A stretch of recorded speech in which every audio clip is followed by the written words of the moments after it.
دوسرا خانہ ہمارا تجارت کا کہ عبادت وہاں ہوگی اور تجارت جو ہے تجارت کے طریقے سے ہوگی. مطلب ہم اسلامی تجارت نہیں کر رہے. مجھے معاف کیجیے گا، ہمارے تاجروں کی اکثریت، گو کہ تاجروں کا شمار جو رسول اللہ نے فرمایا کہ شہداء میں ہوگا. کون سے تاجر؟ ایماندار تاجر. میں یہی کہہ رہا دغاباز اور جھوٹے اور مکار اور لوٹنے والے، ملاوٹ کرنے والے، ذخیرہ اندوزی کرنے والے، لوگوں کی مجبوری کا فائدہ اٹھا کر ان کو لوٹنے والے، 2 نمبر کا 1 نمبر کا بتانے والے، ان تاجروں کا بیان نہیں ہے. ایماندار، سچا اور ایماندار تاجر، سچا اور ایماندار تاجر وہ انبیاء اور رسول کے ساتھ کھڑا ہوگا، وہاں پر شہداء کے ساتھ کھڑا ہوگا. اور یہ ایمانداری کرے گا تو اللہ تعالیٰ اس کے رزق میں، اس کی تجارت میں بے پناہ برکت عطا فرمائیں گے. یہ ہمارے تاجر حضرات مجھے معاف کیجیے گا، ہر وقت روتے 4 5 دکانوں کے، ملوں کے، فیکٹریوں کے. ایک آدمی کی 4 دکانیں ہیں. جب اس سے جا کے پوچھو کاروبار تباہ ہو گیا، وہ جی کاروبار میں کچھ مل ہی نہیں رہا. جب نیت خراب ہوگی، ایمان خراب ہوگا، ترازو خراب ہوگی تو مال میں برکت ختم ہو جائے گی. صحیح بات. اگر وہی اللہ پہ بھروسہ اس کا مطلب سیدھا یہ ہے کہ اللہ پر ایمان و بھروسہ ختم ہو گیا ہے، ہم نے اسے رزاق ماننا استغفر اللہ چھوڑ دیا. اور یہی ہم پچھلے پروگرامز میں گفتگو کرتے ہوئے آئے ہیں کہ رسولوں کی اولین محنت دلوں پر ہوتی تھی، انبیاء علیہ السلام کی اولین محنت ایمان کی ہوتی تھی. احکام بعد میں آتے، شریعت کے تفصیلی احکام بعد میں، ایمان پہلے. ایمان ہوتا ہے، یقین ہوتا ہے اللہ کی ذات پر، تو پھر اعمال بھی صحیح طرح صادر ہوتے ہیں. تو یقین وہی بات ہے جو پچھلے پروگرام میں آپ نے بات بیان کی تھی نا، کہ بھائی تمہارا عقیدہ اور ایمان اتنا ہی ہے جتنا کہ تمہارا عمل اظہار کر رہا ہے. تو اگر یہ حرکتیں آج ہم دکھا رہے ہیں، معاف کیجیے گا، یا دیکھ رہے ہیں، اس کا مطلب ہے کہ پیچھے سچا، پکا، حقیقی ایمان. کلمہ کو مسلمان سارے مسلمان ہیں الحمدللہ، لیکن اگر دل میں واقعتاً ایمان ہوگا تو عمل ثبوت پیش کرے گا. رسول اللہ نے فرمایا صلی اللہ علیہ وسلم، کہیں تو آدمی لرز جائے گا، کانپے گا کہ میرا خدا مجھے دیکھ رہا ہے. جی حضور فرماتے صلی اللہ علیہ وسلم، بخاری شریف کی حدیث ہے، کوئی شخص حالت ایمان میں چوری نہیں کرتا، کوئی شخص حالت ایمان میں شراب نہیں پیتا، کوئی شخص حالت ایمان میں زنا نہیں کرتا. کیا مطلب؟ اگر شراب پی رہا ہے، چوری کر رہا ہے، زنا کر رہا ہے، یہ 3 بڑے جرائم کا ذکر ہے، تو اس وقت وہ حالت ایمان میں نہیں ہے. وہ سچا پکا ایمان جو دل میں ہوتا ہے، جو بندے کو گناہ سے کرنے نہیں دے گا، وہ کرنے نہیں دے گا. اور اگر کر رہے تو اس کا مطلب وہ ایمان نہیں دل کے اندر، وہ ایمان دل میں نہیں جو مطلوب ہے. اچھا، پھر 5 وقت نماز کے لیے بھی موجود ہے مسجد میں. تو ایک نماز سے دوسری نماز تک کا وقفہ کبھی یہ احساس نہیں دلاتا کہ میں فجر پڑھ کے میں نے کاروبار شروع کیا ہے، اب تو ظہر تک میں اتنی بے ایمانی کر چکا ہوں، کبھی خیال نہیں آتا کہ مجھے ظہر میں بھی جانا ہے. جی اچھا، ایک بات کا ہم خیال بھی کر لیں، کیونکہ یہ دینی پروگرام ہے اور ہمارے دیکھنے والوں میں ہمیں یقین ہے کہ اکثر لوگ 5 وقتہ نمازی ہیں، اور ہمارا دل جو کڑتا ہے وہ باعمل مسلمانوں کی، باعمل سے میرے مراد کچھ مذہبی شعائر کا وہ اہتمام کرتے ہیں اور پھر یہ حرکتیں کرتے ہیں، تو دل زیادہ کڑتا ہے. اس لیے اس درد دل کے ساتھ ہم اپنی ساتھیوں کی اصلاح کے لیے اس بات کو پیش کر رہے ہیں کہ شرم نہیں آتی ہے. میں کہہ کر آتا ہوں مالک یوم الدین، اللہ فجر میں کہہ کے آ گیا، ادا کر کے نماز ادا کر کے آیا، تلاوت سن کر آیا، تلاوت کر کے آیا، کہہ کر آیا، تلاوت کر کے آیا، تو میں سمجھ کر بھی آیا کہ میں نے کہا مالک یوم الدین، اللہ تو بدلے گا، اللہ تعالیٰ بدلے کا دن کا مالک ہے. تو کیا اب جب میں دکان پر بیٹھوں، آفس کی سیٹ پر بیٹھوں، کسٹمر کے ساتھ ڈیل کروں، کلائنٹس کے ساتھ ڈیل کروں، سروسز پرووائڈ کروں، کوئی گڈس پرووائڈ کروں، پروڈکشن کروں، جو کچھ بھی میرا معاش کا ذریعہ ہے، تو کیا وہاں بھی میں اللہ کو یاد رکھتا ہوں کہ وہ مالک یوم الدین ہے؟ میں یہ جو کر رہا ہوں وہ دیکھتا ہے، سنتا ہے، جانتا ہے. ایک زبان کے الفاظ تو بڑی بات ہے، عمل تو بڑی بات ہے. اللہ کہتا ہے وَلَقَدْ خَلَقْنَا الْإِنسَانَ وَنَعْلَمُ مَا تُوَسْوِسُ بِهِ نَفْسُهُ وَنَحْنُ أَقْرَبُ إِلَيْهِ مِنْ حَبْلِ الْوَرِيدِ. اللہ فرماتا ہے ہم نے انسان کو پیدا کیا اور ہم جانتے ہیں جو وسوسہ بھی اس کے جی میں اٹھتا ہے، اور ہم تو انسان کی شہرک سے بھی زیادہ اس کے قریب ہیں. یہ ماننے والا مومن، خطا ہو جائے ایک الگ بات ہے، ایک ہے اڑ جانا، ذخیرہ اندوزی کرنی ہاں اب کیا نا، 2 نمبر کا مال بیچنا ہی بیچنا ہے، 1 نمبر کا بتا کے جھوٹی قسمیں کھا کے لوگوں کو لوٹنا ہی لوٹنا ہے. یہ جو رخ زندگی یہ بنا لیا گیا، تو دیکھو بھائی دل میں ایمان ہے بھی کہ نہیں.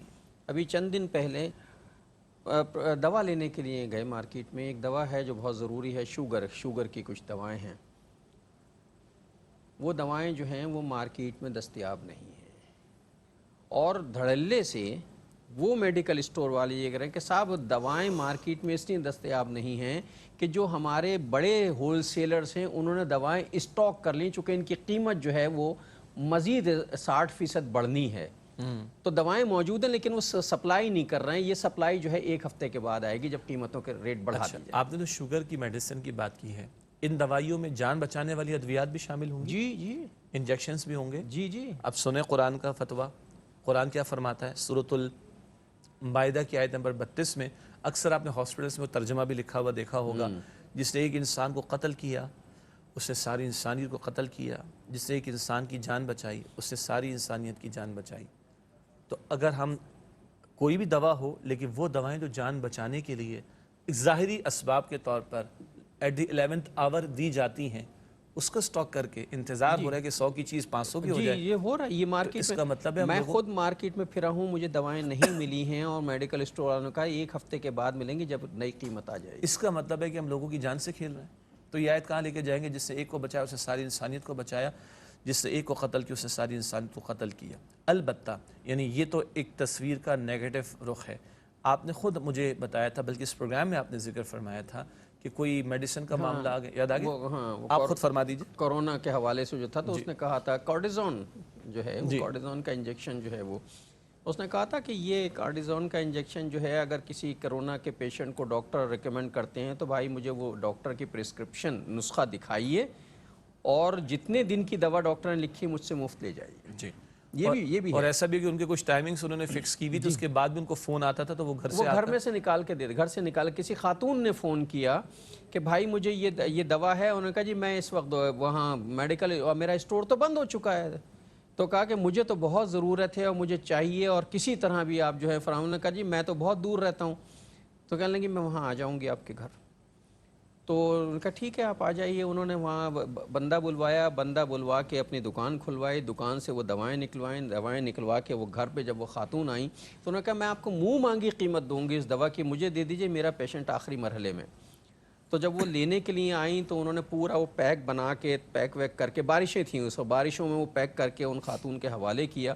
جب وہ پیسے دینے لگیں تو انہوں نے وہ پیسے لینے سے انکار کر دیا. انہوں نے کہا کہ نہیں ان دواؤں کے میں پیسے نہیں لوں گا، اس لیے کہ آپ اتنی ضرورت مند ہیں کہ بارش میں چل کر آئی ہوں تو میری بھی فرض بنتا ہے کہ میں آپ کی مدد کروں. انہوں نے پیسے نہیں لیے اور وہ دوائیں پوری اٹھا کے دیں. یہ میں نے اس لیے چاہا کہ اس معاشرے میں یہ افراد بھی موجود اور یہ بہت کم ہیں، چیدہ لوگ ہیں لیکن ہیں کہنا یہ چاہ رہا ہوں. اور شاید انہی کی برکت سے معاشرہ چل بھی رہا ہے.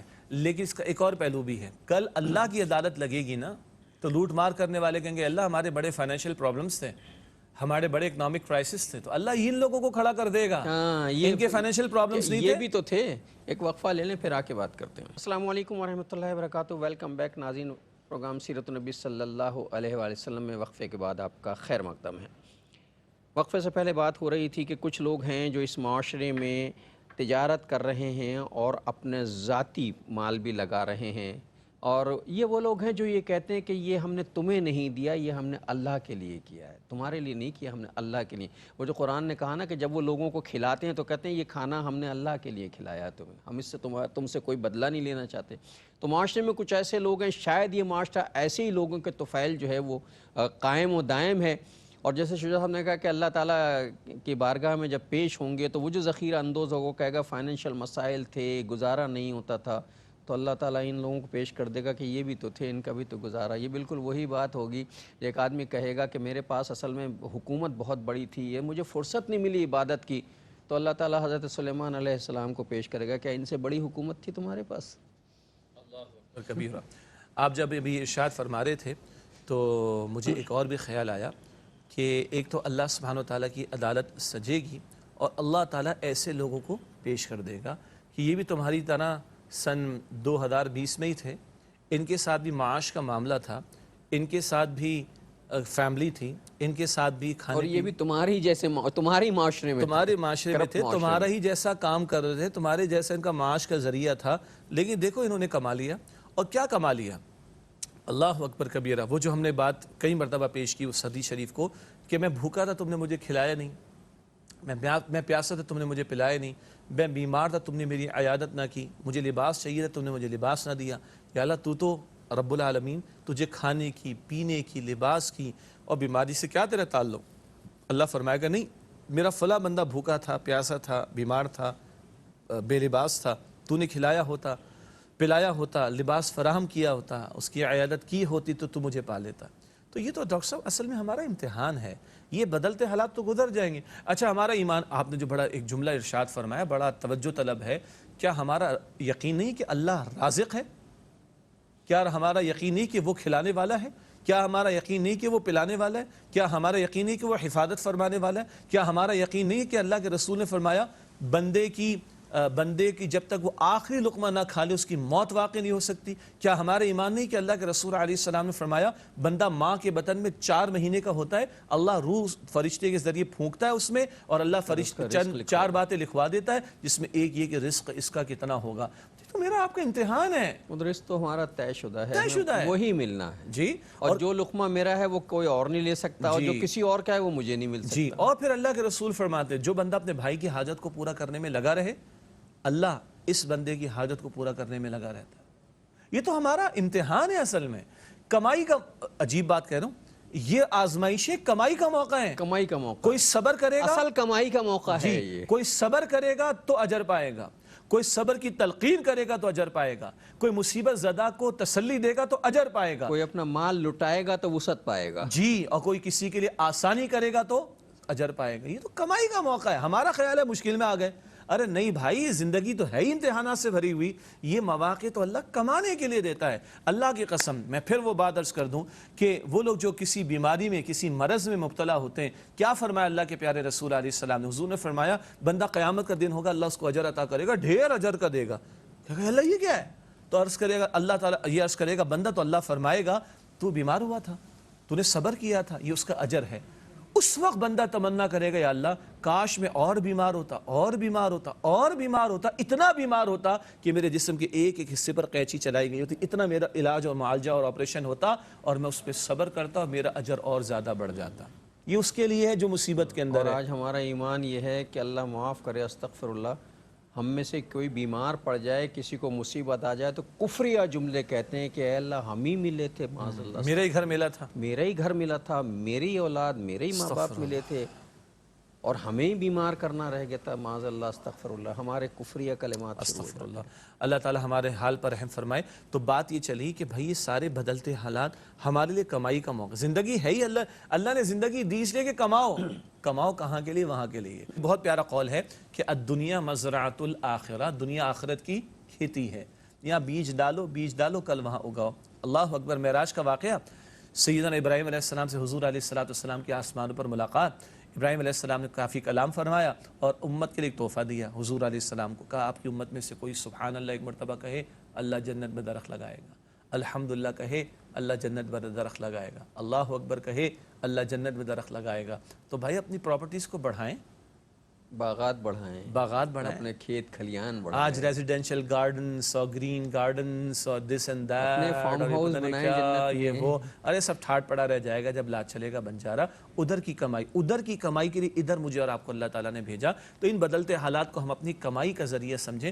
خدا کی قسم مومن کا معاملہ کیا؟ Nothing to lose. حضور فرماتے صلی اللہ علیہ وسلم مومن کا معاملہ بڑا عجیب، بڑا عمدہ، بڑا خوبصورت، بڑا پیارا ہے۔ ہر معاملے میں خیر ہی خیر ہے، مصیبت آتی ہے صبر کرتا ہے، اجر ملتا ہے، نعمت ملتی ہے اکڑتا نہیں، شکر کرتا ہے، اجر ملتا ہے۔ ہر حال میں خیر ہی خیر ہے بندہ مومن کے لیے، اور یہ کیفیت مومن کے سوا کسی کو نہیں مل سکتی۔ یہ روایت بخاری شریف اور مسلم شریف دونوں میں ہے۔ جو صورتحال آج کل ہمارے معاشرے کی ہو گئی ہے، ہمارا معاشرے خلق ہے، جو صورتحال آج کل ہمارے معاشرے کی ہو گئی ہے، اس میں خدمت کا پہلو ختم ہو گیا، زحمت کا پہلو پروان چڑھ گیا ہے۔ کیا کبھی ایسا ہوتا ہے؟ ہم اتنی باتیں تو کرتے ہیں، ابھی میرے ایک کیمرہ مین جو یہ کہہ رہے تھے کہ اللہ کرے کوئی آپ کی یہ بات سنے ہو، کسی کو عقل تو آ جائے، ہم تو یہ بات کیے چلے جا رہے ہیں، لیکن کبھی کسی نے بیٹھ کے یہ سوچا ہے کہ یار ہم کس معاشرے میں آ گئے ہیں؟ اس معاشرے میں ہم جو عمل کر کے زندگی کا گزریں گے اس کا جواب اللہ کے یہاں کیا دیں گے؟ کبھی تاجر یہ سوچتا ہے، کبھی ملازمت پیشہ شخص یہ سوچتا ہے، کبھی سروس فراہم کرنے والے ادارے یہ سوچتے ہیں کہ ہم کیا کر رہے ہیں، اور یہ جو دولت ہم کما رہے ہیں، یہ دولت ہمیں بالآخر، ایک چیز میں نے پہلے بھی کبھی کسی اس میں کہی تھی کسی پروگرام میں کہ بھائی کفن میں جیب نہیں ہوتی اور قبر میں تجوری نہیں ہوتی. یہ بات اگر ذہن میں رکھ لی جائے تو پھر میرا خیال ہے معاملات درست ہو جاتے ہیں. اور کسی نے یہ بھی بہت پیاری بات کہ کفن میں جیب نہیں اور قبر میں تجوری نہیں ہوتی. اور کسی نے یہ بھی کہا کہ 2 گز کفن کے لیے کتنے جتن کرتا ہے انسان. 2 گز کفن یہ at the end of the day وہ بھی تب کہ حالات سازگار ہوں. کوئی پلین کریش میں چلا جائے تو اس کی تو لاش نہیں مل پاتی تو کفن کہاں سے دیں گے. کوئی سمندر میں ڈوب کے انتقال کر جائے تو اس کی لاش نہیں ملے گی تو کفن کہاں سے دیں گے. کوئی اللہ نہ کرے اللہ نہ کرے اللہ نہ کرے کسی غیر مسلم علاقے کے اندر انتقال کر گیا تو کوئی پوچھنے والا بھی نہیں ہوگا. یہ تو کفن ملے تو خوش نصیبی کی بات. چلے 2 گز کفن کے لیے کتنے جتن کرتے ہیں. اور کبھی کچھ لوگوں کا خیال ہے کہ میں بہت امپورٹنٹ ہوتے. قبر پہ بڑا پیارا جملہ لکھا ہوا تھا کہ میں بہت اہم تھا، میں بہت اہم تھا، یہ ایک وہم تھا، یہ ایک وہم تھا. ہر ایک آدمی سوچتا ہے کہ میں نہیں پہنچا تو کام نہیں ہوگا، میں نہیں پہنچا تو میٹنگ نہیں ہوگی، میں نہیں پہنچوں گا تو بزنس نہیں چلے گا، میں نہیں پہنچوں گا تو ٹرانزیکشن نہیں ہوگی، میں نہیں پہنچوں گا تو ڈیل فائنل نہیں ہوگی. ہر آدمی یہ سوچ رہا ہے. اور دنیا، مجھے معاف کیجیے گا، بعد از خدا بزرگ تو ہی قصہ مختصر. انبیاء اور رسول بھی چلے گئے، امام الانبیاء بھی دنیا سے چلے گئے. ہماری آپ کی کیا حیثیت ہے کہ ہماری کوئی اوقات کے ہم کوئی اہم لوگ ہوں. ہم سب نے جانا ہے. اللہ تعالیٰ اس کا یقین عطا فرما دے. آج سارے جتنے آپ نے درد دل سے بات کہی نا، یہ سارے فساد و بگاڑ کا مسئلہ یہ کہ ہم بھول گئے کہ ہمیں موت آنی. اور آپ نے کہا کہ کیا سوال نہیں ہوگا. اللہ کے رسول فرماتے صلی اللہ علیہ وسلم کلکم راعٍ وکلکم مسئول عن رعیتہ. بخاری شریف کی حدیث ہے، ہر ایک تم اس سے راعی ہے، نگہبان. اس کی نگہبانی میں جو لوگ ہوں گے ان کے بارے میں سوال ہوگا. باپ ہے، میں بھی باپ ہوں، باپ ہے تو اولاد کے بارے میں سوال ہوگا. شوہر، میں بھی ایک شوہر ہوں، شوہر ہے تو بیوی کے بارے میں سوال ہوگا. آقا ہے تو غلام کے بارے میں سوال ہوگا. بیوی ہے تو شوہر کا گھر بستر مال اولاد کے بارے میں سوال ہوگا. اور حکمراں ہے تو رعایا کے بارے میں سوال ہوگا. سیدنا عمر فرماتے، مشہور جملہ حکمران بھی کوٹ کرتے کہ فرات کے کنارے کتا بھی بھوکا مر جائے تو عمر سے سوال لیا جائے، پوچھا جائے گا رضی اللہ تعالیٰ عنہ. یا تو انسان مرے جاتے ہیں، انسان مرے جاتے ہیں، ظلم کی چکی میں پسے جاتے ہیں. کچھ پرسان حال نہیں ہے، اندھیر نگری نہیں ہے. بس بات صرف یہ کہ دنیا عمل کا موقع ہے، آخرت جزا کا معاملہ ہے. بالآخر پیش ہونا اور جواب دینا پڑے گا اللہ تعالیٰ کے سامنے. ٹھٹا جو ہے وہ اس علاقے کا بہت بڑا اور بہت ریچ قبرستان اپنے وقت کا رہا ہے. مکلی کا قبرستان جو ہے بڑے بڑے سرداروں کا، بڑے بڑے یہ نوابوں کا اور اپنے وقت کے جرنیلوں کی قبریں یہاں موجود ہیں. اور یہ مکلی کا قبرستان کہلاتا ہے. اس کے بعد پھر وہ بلوچوں کے قبرستان ہیں آگے جو ہے نا، وہ 200 سال پرانی وہ قبرستان ہے وہاں بلوچ سرداروں کے. کبھی ٹھٹا کے قبرستان میں جائیے اور وہاں کی ویرانی دیکھیے اور وہاں کے وہ کھنڈر ہوتے ہوئے بڑے بڑے جو اپنے وقت جو سردار وہاں دفن ہوئے تھے یا جو نواب دفن ہوتے اس وقت تو محل بنائی تھی نا ان کی قبریں، اب وہ جھڑ رہی ہیں، ٹوٹ گئی ہیں. ایک قبر پہ ایک شعر لکھا ہوا تھا، کسی سردار کی قبر تھی، نام بھی لکھا ہوا تھا، نیچے شعر لکھا ہوا تھا، میں بھی کبھو کسی کا سرے پر غرور تھا. میں بھی کبھو کسی کا سرے پر غرور تھا، آج ٹھوکروں میں پڑا ہوا. اللہ یہی ہے. اور یہی جو ہے وہ لاہور میں اگر آپ چلے جائیں اور وہ جو کی قبر بنی ہوئی ہے وہ نور جہاں کی قبر، وہاں ایک فارسی کا شعر لکھا ہوا جس کا دوسرا مصرع ہے، نئے چراغے لالا سوزم نئے گلے، اور اس طرح کا پورا شعر، نئے چراغے لالا سوزم پتہ نہیں نغمہ اس طرح کا، کہ میں وہ قبر ہے میری، ویران قبر ہے، وہ اس پہ لکھا ہوا شعر ہے. مجھے اس وقت پورا شعر مجھے یاد تھا، ذہن سے نہیں آ رہا، کہ نہ یہاں کوئی شمع جلاتا ہے آ کے، نہ یہاں کوئی بلبل بولتی ہے، نہ کوئی پرندہ چہچہاتا، میں اپنے وقت کی ملکہ تھی، اشاروں پہ نچاتی تھی. یاد رکھ نئے چراغے لالا سوزم نئے چراغے لالا سوزم نئے گلے، اس طرح کے شعر ہے بڑا بارہ. جی اسی طرح وہ کہا نا کہ یاد رکھ سکندر کے حوصلے تو عالی تھے، جب گیا تھا دنیا سے دونوں ہاتھ خالی تھے. تو یہ ہمارے لیے ہے، ہمیں سوچنے کے لیے ہے کہ وہ شہنشاہ تھے آج زمین میں پڑے ہوئے ہیں، وہ بادشاہ تھے، جرنیل تھے، زمین میں پڑے ہوئے ہیں. ہم یہ دولت لے کے کہاں جائیں گے جو دوسروں کا دل دکھا کے جمع ہوگی. اس میں صرف تاجر شامل نہیں ہیں، وہ ادارے بھی شامل ہیں، وہ سروسز پرووائڈ کرنے والے بھی شامل ہیں، وہ حکومتیں بھی شامل ہیں جو لوگوں کا خون نچوڑ رہی ہیں اور لوگوں کی زندگی جہنم بنا رہی ہیں، جینا ان کا دشوار کر دیا. ایک وقفہ لیتے ہیں پھر السلام علیکم ورحمۃ اللہ وبرکاتہ. ویلکم بیک ناظرین. وقفے کے بعد پروگرام سیرت النبی صلی اللہ علیہ وآلہ وسلم میں آپ کا خیر مقدم ہے. بات ہو رہی تھی اس بات کی کہ یہ ساری دولت، یہ مال و متاع، یہ لوگوں کی زندگیاں جہنم بنانا، ان کو تنگ کرنا، لوگ بد دعائیں دیتے ہیں، لوگ غریبوں کے گھر سے روٹی چھن گئی ہے، ان کے منہ سے نوالے چھن گئے ہیں، آٹا غریب آدمی کی دسترس میں نہیں ہے، چینی دسترس میں نہیں ہے، بچوں کا دودھ دسترس میں نہیں. مجھے معاف کیجیے گا، آپ کہیں گے یہ کیسی باتیں کر رہے ہیں. یہ معاشرتی مسائل ہیں بھائی. حضرت عثمان رضی اللہ تعالیٰ عنہ نے جب قحط پڑا تھا تو پورا قافلہ خرید لیا تھا غلے کا، اور ایک یہودی نے آ کر کہا کہ اسے پتا تھا کہ قحط پڑنے والا، تو یہودی نے آ کر کہا کہ مجھے دے دو، دگنے پیسے دوں گا. آپ نے کہا نہیں، میں نے اس سے زیادہ پہ سودا کہا. اس نے کہا میں تگنے دوں گا، کہا اس سے زیادہ پہ. انہوں نے کہا میں 4 گنا دوں گا، اس سے زیادہ پر 8 گنا دینے کو تیار ہوگا. اس نے کہا بھائی میں نے اس کا سودا بہت اعلیٰ درجے پہ کیا ہوا ہے. اور پھر جب وہ تاجر وہ چلا گیا یہودی، تو اس کے بعد جب قحط پڑا، وہ سارا غلہ جب قحط پڑا، تو آپ نے کھڑے ہو کر، اونٹ ٹرک تو نہیں ہوتے تھے اس زمانے میں، اونٹوں پہ کھڑے ہو کے اس غلے کو تقسیم کرنا شروع کیا.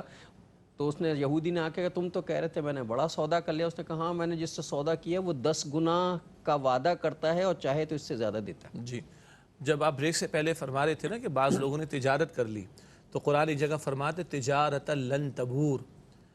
جو لوگ ایمان لائے، جنہوں نے نیک اعمال کیے، انہوں نے ایک ایسی تجارت کر لی جس میں کوئی گھاٹا ہے ہی نہیں.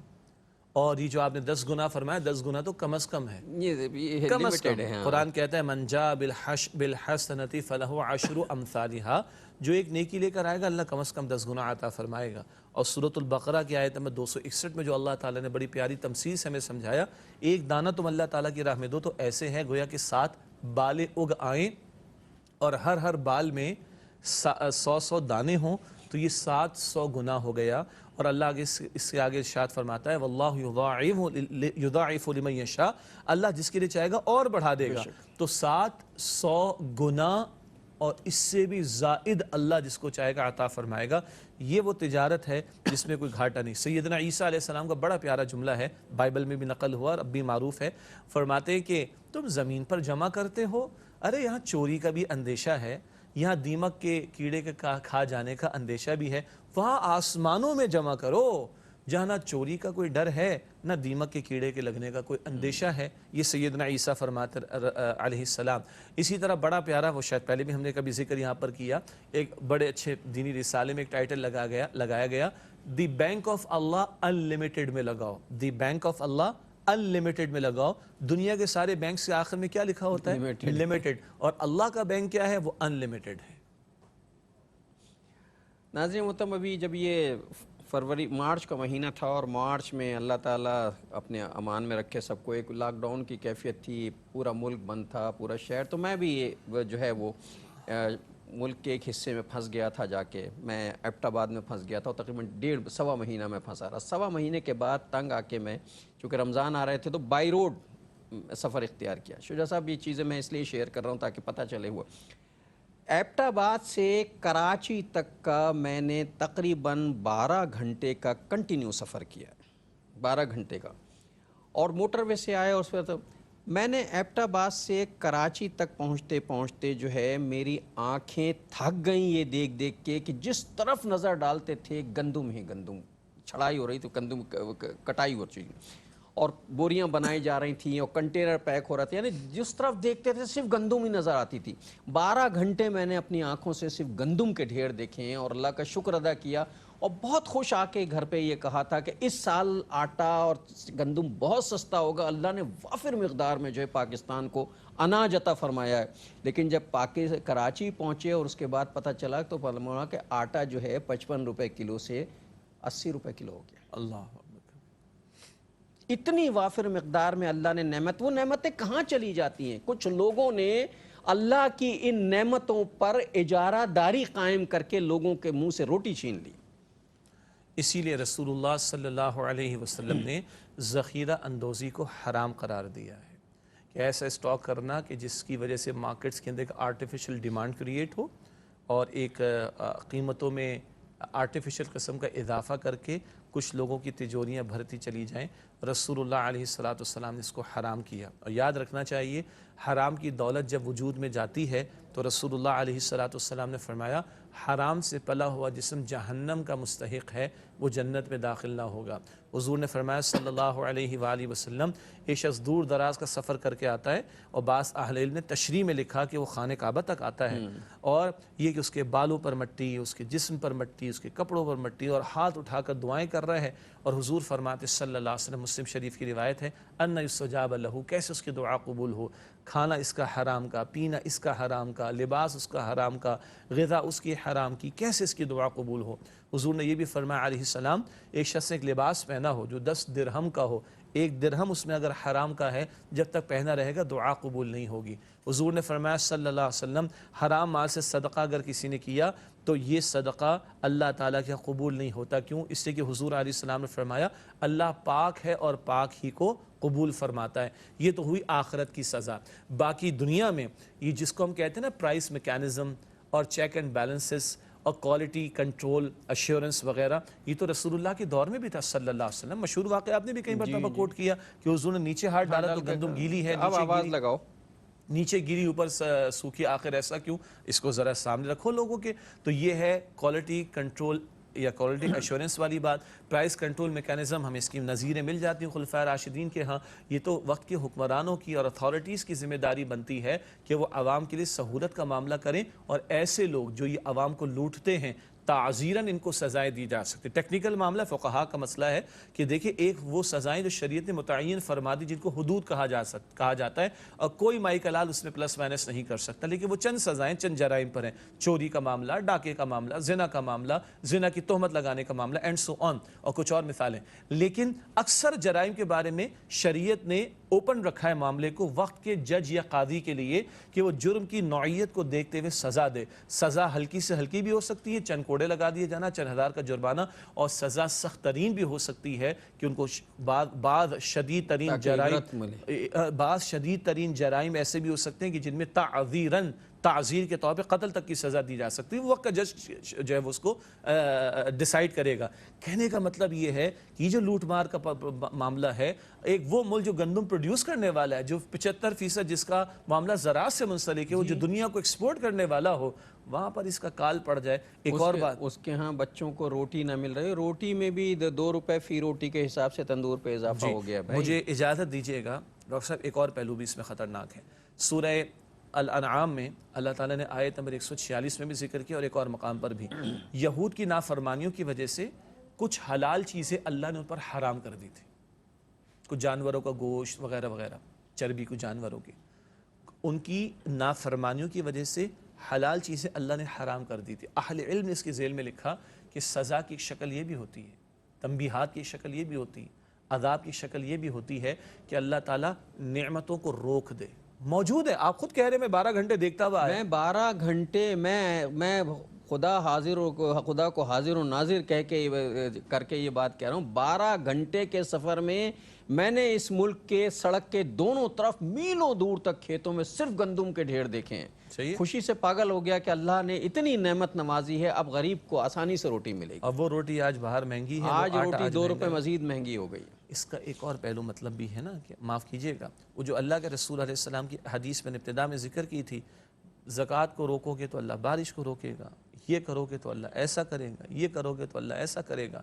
سزا کی ایک شکل یہ بھی ہوتی ہے کہ اللہ تعالیٰ نعمتوں کو روک دے۔ بنی اسرائیل پر تو حرام ہی کر دی تھی یہود پر، روک دے سے مراد ہے لیکن آپ پر ہم استعمال نہیں کر پاتے، ہے مگر مہنگا کر دیا گیا ہے، مگر کچھ لوگوں نے اجارہ داری قائم کر لی۔ اللہ معاف رکھے، یہ بھی ایک شکل ہے تنبیہ کی۔ ہمیں اللہ کی طرف رجوع کرنا چاہیے۔ کتنا ہم روئیں گے، کتنا روئیں، کتنا توجہ دلائیں، کہاں سے کہاں تک بات چلتی چلی جا رہی ہے۔ قبریں کتنے کی مل رہی تھی کچھ عرصے پہلے؟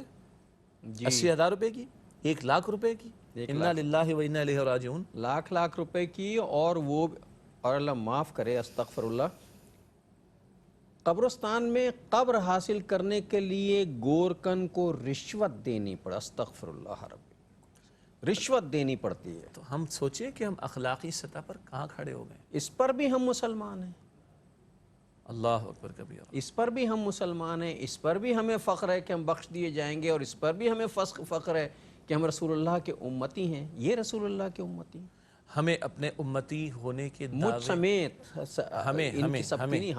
ہمیں اپنے امتی ہونے کے دعوے پر ذرا نظر ثانی کرنی چاہیے کہ ہمارا درود حضور کے سامنے پیش ہوتا ہے، جی ہمارے اعمال ہمارا سلام بھی حضور کے سامنے پیش ہوتا ہے، ہمارے اعمال بھی حضور کے اعمال سامنے بھی پیش ہوتا ہے۔ تو سوچئے کیا کیفیت ہوگی اس وقت۔ اور سب سے زیادہ پسندیدہ پیشہ رسول اللہ صلی اللہ علیہ وسلم کا تھا اور انبیاء کرام کا وہ تجارت تھا۔ اور نفع کے 10 میں سے 9 حصے تجارت میں اللہ تعالیٰ نے رکھے، معاش کے 10 حصوں میں سے 9 حصے اللہ تعالیٰ نے تجارت میں رکھے۔ اور نیک صالح خدا ترس تاجر کے بارے میں اللہ تعالیٰ نے جو اس کے درجات بیان کیے وہ شہداء، صدیقین، صالحین کے ساتھ اٹھایا جائے گا۔ انبیاء، صدیقین، شہداء، صالحین، یعنی اس صف میں کھڑا ہوگا جو قرآن ایک اور انداز سے سورہ نساء میں انعام یافتہ لوگوں کا ذکر کرتا ہے کہ انبیاء، صدیقین، شہداء، صالحین، اللہ ان کو آپس کی رفاقت عطا فرما دے گا۔ اور حدیث میں آ رہا ہے کہ سچا اور ایماندار تاجر کل انبیاء، صدیقین، شہداء اور صالحین کے ساتھ ہوگا۔ یہ بات کسی کی نظر سے نہیں گزرتی، اس پر کوئی غور نہیں کرتا، کوئی مبلغ جا کے تاجر کو یہ نہیں بتاتا کہ بھائی تو شہید، تو شہداء کے ساتھ تیرا شمار ہوگا، انبیاء کے ساتھ تیرا شمار ہوگا۔ یہ تو کیا کہہ رہا ہے اللہ کے بندے، کوئی نہیں بتاتا کسی کو جا کے۔ مجھے معاف کیجیے گا۔ اصل میں ابتدا میں جو آپ نے ایک بات کی تھی، ہم نے کچھ خانے فٹ بنا لیے ہیں، اس میں کچھ چیزوں کو ہم نے فٹ کر دی ہے، یہ اللہ کا تقاضا ہے۔ ٹھیک ہے، میں جمعے کی 2 رکعت پڑھ لیتا ہوں، اس کے بعد میرا ایمان محفوظ ہو جاتا ہے، میں جو چاہتا ہوں سو کرتا ہوں۔ باقی اب میری تجارت، جیسے کسی نے کہا معاف کیجیے گا، میرا جسم میری مرضی، میری تجارت میری مرضی، میرا پروفیشن میری مرضی، میری شادی میری مرضی، میرا گھر میری مرضی، میں چل رہا ہے، اسی میں کو تو مارنا ہے۔ اللہ اکبر میں اسی میں کو تو مروایا جاتا ہے، یعنی مارو اس میں کو، بڑا کون اللہ، رکوع میں جاؤ بڑا کون اللہ، سجدے میں جاؤ بڑا کون اللہ، سجدے سے اٹھو کہو اللہ اکبر، سجدے میں جاؤ کہو اللہ اکبر۔ یہ اذان میں، اقامت میں، نماز میں، یہ کیا ہے؟ اس میں کو تو مارنا ہے۔ تو مسجد کے بعد میری چلے گی، رمضان کے بعد میری چلے گی، عید کے بعد میری چلے گی، قربانی کے بعد میری چلے گی؟ نہیں بھائی، اللہ کی مرضی چلنی چاہیے۔ یہ ہم بھول گئے، ہم نے اللہ کے دین کو بہت محدود سمجھ لیا۔ تصور دین کا معاملہ پہلے ڈسکس کر چکے تفصیل سے کہ ہمارا تصور دین بڑا محدود ہو گیا۔ ہم جمعے کی 2 رکعت پر مطمئن ہیں، 5 وقت کی نماز کے بعد مطمئن، اس کے بعد جو چاہے سو کرے، ہماری مرضی۔ اور نہیں تمہاری میری مرضی بھائی، جب کہہ دیا میں مسلم ہوں تو میں نے تو سرنڈر کر دیا، میں نے اپنی مرضی کو اللہ اور اس کے رسول کی مرضی کے سامنے جھکا دینا ہے، میں نے اپنی ول کو اللہ اور اس کے رسول کی ول کے سامنے سرنڈر کر دینا ہے۔ یہ ہے اسلام۔ جو ہم نے قربانی کے جانور پر چھری پھیری، ہم نے پڑھا انی وجہت وجہی للذی فطر السماوات والارض وانا حنیفا وما انا من المشرکین ان صلاتی ونسکی ومحیای ومماتی للہ رب العالمین بسم اللہ اللہ اکبر۔ کیا پڑھا ہم نے قربانی کے موقع پر جب ہم نے جانور پر چھری پھیری؟ میں نے اپنا رخ یکسو ہو کر لیا اس اللہ کی طرف جس نے آسمان و زمین کو پیدا فرمایا اور کائنات کو بنایا، اور میں مشرکین میں سے نہیں ہوں۔ بے شک میری نماز، میری قربانی، میرا جینا اور میرا مرنا سب اللہ کے لیے ہے جو تمام جہان والوں کا رب ہے۔ بسم اللہ اللہ اکبر، سب سے بڑا اللہ ہے، اللہ کے نام سے اس جانور کی گردن پر تو چھری پھیر دی۔ ارے نفس کے بت کو مارا کہ نہیں مارا؟ مسئلہ یہ ہوا شجاع صاحب، جو میں سمجھ سکا ہوں، میری ناقص عقل سمجھ سکی، وہ یہ کہ ہم نے جانور ذبح کرنے والی سنت پہ تو نظر رکھی ہے، لیکن باپ بیٹے کے درمیان جو گفتگو ہوئی ہے اس موقع پر وہ ہماری نظر میں نہیں کہ اے بابا جو اللہ کہتا ہے وہ کیجئے، آپ مجھے صابر پائیں گے۔ اللہ اکبر۔ اور اللہ بھی کہتا ہے فلما اسلما وتلہ للجبین، سورہ صافات میں ہے، جب انہوں نے اسلام کا لفظ ہے اسلمہ، جب دونوں جھک گئے اور پیشانی کے بل لٹایا، تب اللہ نے فرمایا کہ ابراہیم تم نے خواب کو پورا کر دکھایا۔ یہ اسلام ہے کہ رب کا جو حکم آئے جھک جاؤ اور محبوب ترین شے کو بھی پیش کرنے کے لیے تیار ہو جاؤ۔ ناظرین، اس کے ساتھ ہی ہمارے آج کے پروگرام کا وقت ختم ہو رہا ہے۔ میں شجاع صاحب سے حدیث ہدیہ کروانا چاہتا ہوں، پھر انشاءاللہ زندگی بخیر رہی تو اگلے پروگرام میں بات کریں گے۔ اللہ کے پیارے رسول صلی اللہ علیہ وسلم نے ارشاد فرمایا، بندے کے قدم قیامت کے دن اس کی جگہ سے ہٹ نہیں سکیں گے جب تک وہ 5 سوالات کے جوابات نہ دے دے۔ زندگی کہاں لگائی، جوانی کہاں کھپائی، مال کہاں سے کمایا، مال کہاں خرچ کیا، اور جو علم حاصل کیا اس پر کتنا عمل کیا۔ یہ ترمذی شریف کی روایت ہے۔ اللہ ہمیں عمل کی اور ان سوالات کی تیاری کی توفیق عطا فرمائے۔ اور ناظرین، اس کے ساتھ ہی ہمارے آج کے پروگرام کا وقت ختم ہوا۔ اگلے پروگرام تک کے جناب شجاع الدین شیخ اور اپنے میزبان ڈاکٹر محمود غزنوی کو اجازت دیجیے۔ اللہ نگہبان، والسلام علیکم ورحمۃ اللہ وبرکاتہ۔